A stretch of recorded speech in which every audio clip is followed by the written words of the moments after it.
श्री राधे। आइए, 11वां स्कंद चल रहा है, नव योगेश्वर संवाद चल रहा है और राजा निमि 9 योगेश्वर से अलग अलग प्रश्न पूछ रहे हैं। तो यहाँ 8वां प्रश्न पूछा है राजा निमि ने। भगवंतं हरिं प्रायो न भजन्त्यात्मवित्तमा तेषाम् अशांत कामानां का निष्ठा विदितात्मनां। कि प्रायः लोग भगवंतम हरिम न भजन्ति, भगवान श्री हरि का भजन नहीं करते हैं, क्योंकि अशांत कामानां तेषां, सांसारिक कामनाएं उनकी कभी शांत होती ही नहीं। ये चाहिए, ये चाहिए, ये भी चाहिए, ये भी चाहिए, यानी संसार की वस्तु की कामना से कभी उन्हें फुर्सत ही नहीं होती है। तो अविजितात्मना, जिन्होंने अपने मन पर, अपने अंतःकरण पर, अपनी इच्छाओं पर नियंत्रण नहीं किया है, उनकी क्या गति होगी, ये प्रश्न पूछा राजा निमि ने। तो 8वें योगेश्वर चमस कहते हैं, मुख बाहुरूपादेभ्य पुरुषस्याश्रमैः सह चत्वारो जज्ञिरे वर्णा गुणैः विप्रादयः पृथक्। देखिए, वेद में ब्राह्मणों से मुखमासित बाहु राजन्य कहा, वही बात यहाँ कहते हैं। मुख से ब्राह्मण पैदा हो गए, भुजाओं से क्षत्रिय पैदा हो गए इस परमात्मा के, और उरु से, जंघा प्रदेश से वैश्य प्रदेश हो गए, और पाद प्रदेश से शूद्र पैदा हो गए। उसी प्रकार से चारों आश्रम भी, ब्रह्मचर्य, गृहस्थ, वानप्रस्थ और संन्यास, ये भी इसी क्रम से पैदा हो गए। तो उनके साथ गुण भी आते हैं, कुछ में सत्वगुण प्रधान है, कुछ रजोगुण प्रधान है, कुछ तमोगुण प्रधान भी है। तो ये संसार का नियम है। येषां पुरुष साक्षात साक्षात प्रभवमीश्वरम। तो जिनसे उत्पन्न हुए हैं, जिनकी इच्छा से उत्पन्न हुए हैं, अगर उनका भजन नहीं करते हैं, परमात्मा की इच्छा से उत्पन्न हुए हैं, अगर उनका भजन नहीं करते हैं, तो कहते स्थानात् भ्रष्टा पतन्त्यद, स्थान से भ्रष्ट होकर उनका अधोपतन हो जाता है। और संत लोग ऐसे लोगों पर भी कृपा करते हैं। दूरे हरि कथा की, जिनके पास हरि कथा का अवसर नहीं मिलता, दूरे चाच्युत कीर्तना, भगवान के कीर्तन का भी अवसर प्राप्त नहीं होता, स्त्री है, शूद्र है, उनके लिए भी भवादृशाम अनुकंप्या, उनके प्रति संत महात्मा कृपा करते हैं। परंतु जो कर्मण्य को विदः स्तब्धा, कर्मणि केवल कर्म मार्ग को ही जानते हैं, सकाम कर्म को ही जानते हैं, स्तब्धा, बड़े ढीठ हैं, मूर्ख हैं, और अपने आप को पंडित मानिना, बड़ा विद्वान समझते हैं कि हम ये यज्ञ करेंगे स्वर्ग में जाएंगे। तो वदन्ति चाटुकान मूढ़ा, कहते हैं स्वर्ग में जाएंगे तो ये सुख मिलेगा, वो सुख मिलेगा, ऐसी मीठी मीठी बातें करते हैं। तो वो कैसे होते हैं? रजसा घोर संकल्पा, रजोगुण प्रधान होते हैं, बड़े भयंकर संकल्प होते हैं। अपनी स्वर्ग प्राप्ति के लिए, कामना की पूर्ति के लिए पशु की हत्या भी करनी पड़े तो उन्हें कोई संकोच नहीं होता। काम का कामनाएं भरी होती है। अहिमन्यव, क्रोध तो ऐसा है जैसे सर्प की तरह उनमें क्रोध होता है। दाम्भिका, बड़े दम्भी होते हैं, दिखावे होते हैं, वाले होते हैं, मानी में बड़े अभिमानी होते हैं। ऐसे लोग अच्युत प्रियम विहसंति, भगवान के भक्तों का मजाक उड़ाते। ऐसे अभिमानी लोग, ऐसे सकाम कर्म करने वाले दम्भी लोग भगवान के भक्तों का क्या करते हैं? मजाक उड़ाते हैं। वदन्ति ते न्योन्यमुपासित स्त्रिय गृहेषु मैथुन्य परेषु चाशिष, केवल घर गृहस्थी में फंसे हुए हैं और यजन्ति अशिष्टान्न विधान दक्षिणा, बिना दक्षिणा के बिना अन्नदान आदि करके केवल वृत्तैव परम धन, अपना उदर पूर्ति के लिए, जीव के स्वाद के लिए बलि के नाम पर, यज्ञ बलि के नाम पर या अन्य बलि के नाम पर पशुओं की हत्या करते हैं। ऐसे सकाम कर्मकांडी होते हैं।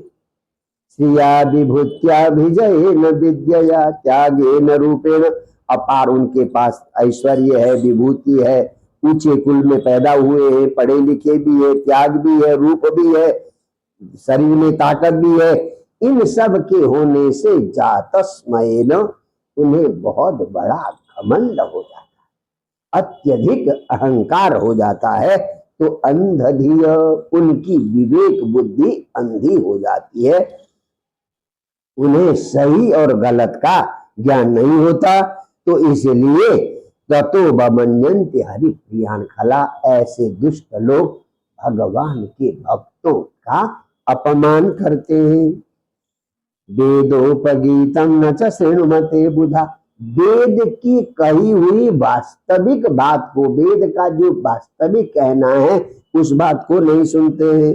मनोरथा नाम प्रबदंती वार्तया, केवल अपनी मर्जी के अनुसार, मनोरथ के अनुसार अपनी आजीविका चलाते हैं। तो वेद का वचन क्या है? वेद कर्म कांड के माध्यम से क्या करवाना चाहता है? लोके व्यवायामि समध्य सेवा नित्यास्तु जान जंतु नहीं तत्र चोदन, संसार में व्यवाय वासना की पूर्ति करना, आमिष मांस भक्षण करना, मद्य सेवा है, शराब आदि पीना, ये नित्या, ये स्वाभाविक प्रवृत्ति है, लोगों में ये स्वाभाविक प्रवृत्ति होती है। और नहीं तत्र चोदना, उसमें किसी को प्रेरणा देने की आवश्यकता नहीं, किसी को सिखाने की आवश्यकता नहीं। वासना पूर्ति कैसे की जाती है ये सिखाने की आवश्यकता नहीं है। मद्यपान कैसे किया जाता है ये सिखाने की आवश्यकता नहीं है। मांस भक्षण कैसे किया जाता है ये सिखाने की आवश्यकता नहीं, अपने आप जान लेते हैं। परंतु वेद ने उसमें नियम बनाया है। व्यक्ति की अभिरुचि तो है इनके प्रति, स्वाभाविक अभिरुचि है। तो कहते विवाह यज्ञ सुराग्रह, यानी वासना की पूर्ति के लिए विवाह का एक नियम बनाया, ताकि एक अपनी पत्नी के साथ ही वासना पूर्ति करे, वो भी केवल और केवल संतान प्राप्ति के लिए, आनंद प्राप्ति के लिए नहीं, इंद्रिय की प्रसन्नता के लिए नहीं, केवल और केवल संतान प्राप्ति के लिए विवाह का प्रतिबंध किया। उसी प्रकार से जिसको मांस भक्षण आदि की इच्छा होती है तो उन्हें यज्ञ में तो बलि आदि का विधान किया, तो वो प्रेरणा के लिए नहीं, वो निषेध के लिए। उसी प्रकार से जो यज्ञांत में कुछ यज्ञों में जो आसब बनाया जाता था, तो आसब को भी केवल नाक से सुनने का विधान किया कि ये ग्रहण योग्य नहीं। पशु का भी केवल आलभनम, यानी पशु में जो पशु हिंसा की बात नहीं है वेद में, आलभन का अर्थ है स्पर्श करना, यानी पशु भक्षण नहीं है। उसी प्रकार से आसब का भी केवल गंध ग्रहण करना है, ये वेद का वास्तविक कहने का तात्पर्य है। इनसे वो हटाना चाहता है, वेद जो है इन प्रवृत्तियों से व्यक्ति को दूर करना चाहता है। धनम च धर्मैक फलम यतो वै, धन का एकमात्र फल है धर्म करना, और ज्ञान का सबसे क्या है? अनुप्रशास्ति, अपने पर नियंत्रण करना। अगर आपके पास ज्ञान है तो अपने पर नियंत्रण करें। गृहेषु युञ्जन्ति कलेबरस्य, परंतु उस धन का और उस ज्ञान का केवल अपने घर के प्रति, केवल अपने व्यक्ति के प्रति उपयोग करते हैं। मृत्यु न पश्यन्ति दुरंत वीर्यम, भयंकर पराक्रमी, किसी के टाले न टलने वाला मृत्यु सामने खड़ा है। कब मृत्यु आएगी न आपको पता, न मुझे पता, न किसी को पता, परंतु उस मृत्यु की ओर दृष्टिपात भी नहीं करते। तो यही कहा यद घ्राण भक्ष्यो विहित असुराया, वेद ने जो आसब का की चर्चा की है यज्ञ में, हाँ? तो वो केवल घ्राण भक्ष्य, नाक से सुनने का विधान है। उसी प्रकार से पशु आलभनम न हिंसा, पशु का स्पर्श बताया है वहां, तो पशु की हिंसा नहीं माना। और एवं व्यवाय प्रजया नरक, उसी प्रकार से व्यवाय पत्नी के साथ संबंध काम क्रीड़ा के लिए नहीं और केवल संतान प्राप्ति के लिए है। परंतु ये विशुद्ध धर्म को ऐसे कामुक लोग, ऐसे दुष्ट लोग केवल अपने मन की इच्छा की पूर्ति के लिए करते हैं, शास्त्र के रहस्य को, वेद के रहस्य को नहीं जानते। तो कहते हैं पशुन्द्रेह्यन्ति विश्रद्धा, पशुओं से द्रोह करते हैं, पशुओं की हिंसा करते हैं, उनका मांस भक्षण करते हैं। और प्रेत्य खादन्ति ते चतम, जिनको आज आपने मारकर खाया है, आप दूसरे जन्म में वो भी आपको मारकर खाएंगे, क्योंकि हिसाब किताब और नियम दंड तो बराबर का होता है।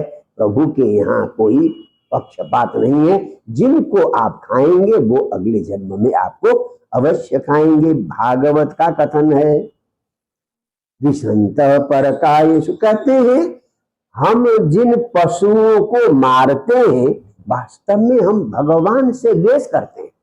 जो चेतन तत्व आपके अंदर है वही चेतन तत्व उस पशु के अंदर है। तो उस पशु को मारने का मतलब क्या है?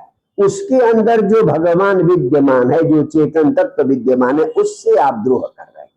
तो अपने से ही, अपनी आत्मा से ही द्रोह कर रहे हैं। तो दिशंत परकायेषु स्वात्मानम हरिमीश्वरम, जो दूसरे के शरीर में साक्षात भगवान का निवास है उससे द्वेष करते हैं। मृत के साथ, किसके लिए? इस मरने वाले शरीर के।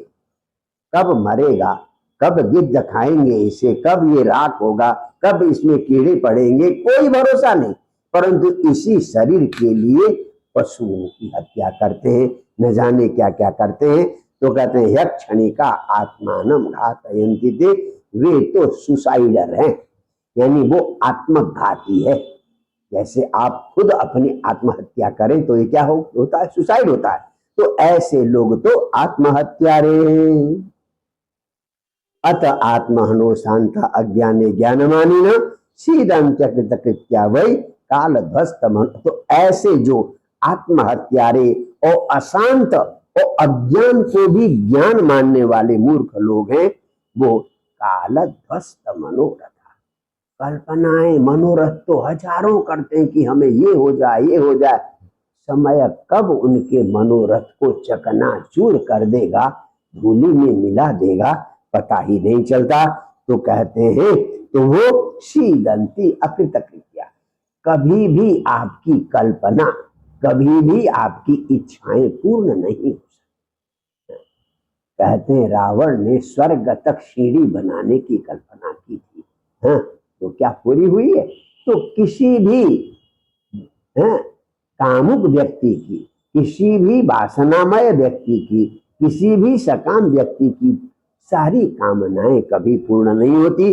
तो हित्याया सरचिता विहापत्य सुरित्सक, अंत में आयास रचिता, बड़े प्रयास से, बड़ी मेहनत से, 10 झूठ बोल के, 100 झूठ बोल के, 1000 अपराध करके जिस संपत्ति को बनाया है, जो घर बनाया है, जो बैंक बैलेंस बनाया है, जो गाड़ी आदि खरीदी है, ये सब की सब यहीं रह जाती है।